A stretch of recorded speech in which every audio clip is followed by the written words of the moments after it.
আসসালামু আলাইকুম। চারতলার ছাদ বাগানে আসলাম। আজকে শাক উঠাবো আজকে শাক উঠাবো। প্রতিদিন শাক উঠানো দেখতে দেখতে দেখেন বিরক্তি হয়ে যাচ্ছেন না তো?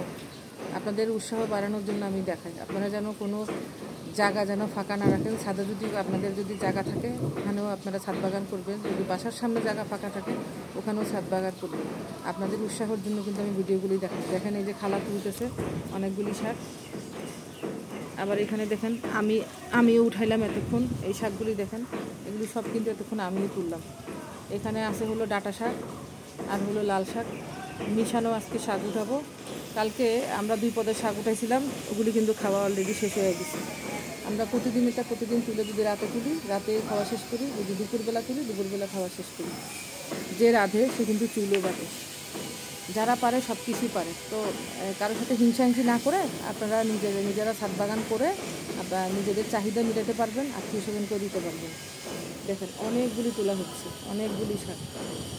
এই যে আমাদের খালা অনেকগুলি শাক তুলতেছে। খালা ছোটোগুলি থাকুক, হ্যাঁ, শুধু বড়গুলি তুলো।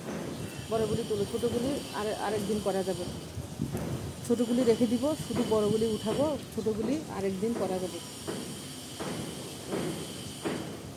আসসালামু আলাইকুম। তো আমার ভিডিওগুলি কেমন হয় একটু আমাকে জানাবেন, কমেন্ট বক্সে এসে একটু উৎসাহ দেবেন যে আমার ভিডিও করি, আমার ভিডিওগুলি কেমন হয়। আসলে আপনারা যদি না জানান তাহলে তো উৎসাহ পাবো না। উৎসাহ না পেলে কিন্তু কাজে মন ভালো লাগবে না। একটু আমাকে জানাবেন আমার ভিডিওগুলি কেমন হয়। আল্লাহ হাফেজ।